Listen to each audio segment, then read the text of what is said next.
I feel like I'm finally getting that second trimester energy, that elusive energy that I've been looking for.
Not to lose my pictures here. So, I kind of suspected this might happen, but baby did not want to cooperate with the 3D scan today. We do get another free retry next weekend, so I'm really hoping she's going to cooperate next weekend. We did get one photo, but the way my placenta is situated is it's on the top. So it's a fundal placenta and it wraps from the back over the top and then over the front. So she was breech and had her head tucked up inside the placenta, almost like a little taco, like a little pillow around her head. And it was really hard to get a good image of her because she kept like trying to turn towards my spine. So we're mostly getting like the back profile. And there was one moment where she did turn a little bit towards the ultrasound wand thingy, but the tech did have to go through the placenta, and the way she was positioned was so that if we wanted any sort of details of the lower face, she kind of had to go through the skull a little bit, which was, this is our first time having any sort of 3D scan, so part of her brain is in the picture and it's mostly her eye sockets rather than her eyes.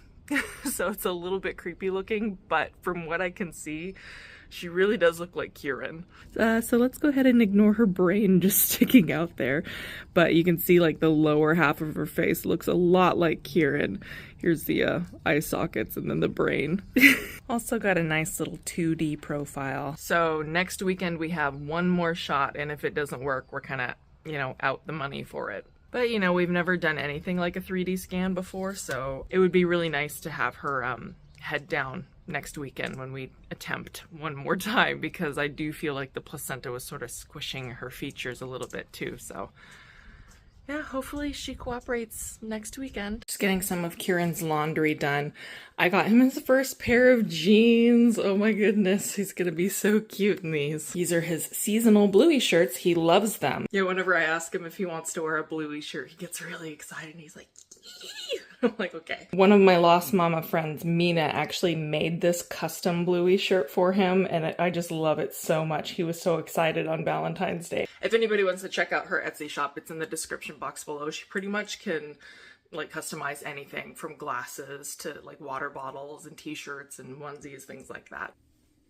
So I really don't want to do this, so I feel like that's probably why I should do it. The sun disappeared, by the way, so that's good for my purposes. Yes, believe it or not, the planter boxes that we built last year are finally being utilized. I have been cutting this garden plastic down to size and then stapling it on the inside, and then of course, you know, putting soil in there. Oh, look at that, my cat grass and my catnip is sprouting. Nice. But anyway, I planted a couple of strawberry starts right here, and then a strawberry plant here, just to see like the difference. I also have some starts here, and then I'm gonna take this third strawberry plant and then put it on the end. So that's kind of what I'm doing for the first two beds, is just all strawberries.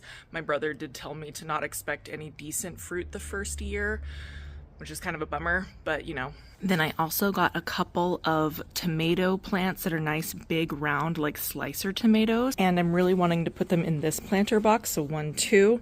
I haven't decided what I'm gonna do with this one just yet, but based on how poorly all of my plants did when I planted them in, you know, May last year, and they just kind of like were destroyed by the summer heat, I really wanted to get a head start and plant them earlier and, you know, plant them at a proper time in Southern California, which I found out was like anywhere from January to March. So here we are in February planting what I'm hoping is going to survive. I am just gonna do the strawberry plant for now because I totally forgot to get bone meal, and that's something that my brother told me I needed to put inside my planter bed before I put the tomato plants in. But I figured, you know, even if I can't plant the tomato plants today, I am just gonna like cut down the garden plastic and then staple it on the inside of the beds, and I'll just kind of show you guys how I do that. First things first, some nitrile gloves, because I don't know where I put my gardening gloves. So I tend to take a lot of advice from my brother who lives up in Washington. He has kind of like a homestead up there where he does a lot of gardening. He raises chickens and everything. So I take a lot of advice from him. But I would love to hear from anyone else, especially if you're in like a hotter climate. I think we're in a climate zone 9. If you have experience with strawberries in that kind of climate, please let me know all your tips and tricks because this is my first time and I don't want to fail. Whoa. Yeah, let's get you in here. All done with that. I don't think I'm gonna water because we are supposed to get rain. I don't know, I just have a feeling these strawberry starts aren't really gonna do anything because they had no green on them when I purchased them. I do have like the little crowns sticking just above the soil, but they just don't look very good. I mean, my brother told me to wait like 2 to 3 weeks to see, you know, before I, you know, toss them out or something. Yeah, I'm not too optimistic about those ones. Now on to lining the other planter box. Hopefully there's no spiders.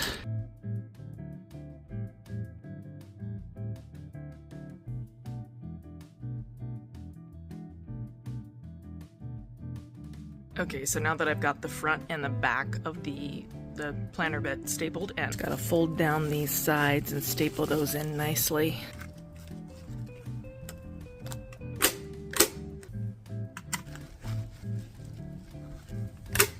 Okay, there's one side, you know, not super pretty, but doesn't really need to look like a Christmas gift. Oh, I'm getting too pregnant for this. Finished. All right, this one is ready for soil. And eventually when I get the bone meal, I'm gonna plant my tomatoes here. Just set these guys in here for now. This actually reminds me that our Roma tomato plant that we planted in the front yard is actually thriving right now. Who knew it would thrive through the winter? And I say winter lightly because it never really gets below 50 degrees here. I'm not sure if I want to leave it here or try to transplant it into a larger pot, because we really did want to kind of try to do some sort of lawn alternative. I'm thinking with clover. Just because grass does not grow here very well, and I'm sick of looking at weeds and pulling up weeds, and I would just like to put something down that's attractive and then just, you know, easy to maintain and deal with. I also decided, because usually I try to plant zinnias back here, I decided since the only thing that seems to thrive out front here, succulents. So I planted some succulents back here, and then I put down this really pretty rainbow river rock. So just want to have a nice little succulent garden back here since my zinnias always die over here. And then I normally have marigolds in all of these pots. I just decided to take all of my succulents out of the ground and put them in all my pots. And then Kameron and I found some plans, some building plans on Etsy for like $2 for this really beautiful, like almost my height vertical planter box, and I thought that would be really, really pretty to put all my marigolds in.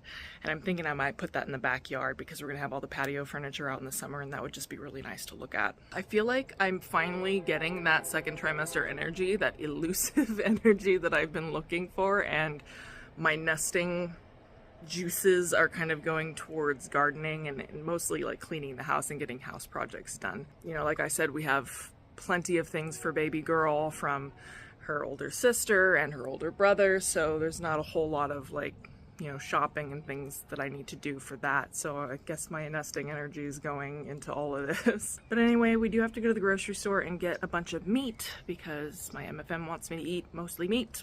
Today's my first day of, let's say I've only had steak with mushrooms, and then for breakfast I had eggs and ham. So gotta figure out what I'm gonna be doing for meals the next month or so to see if it affects my amniotic fluid or not, like my MFM hopes. So we're gonna get out of here. I'll see you guys again soon. Bye.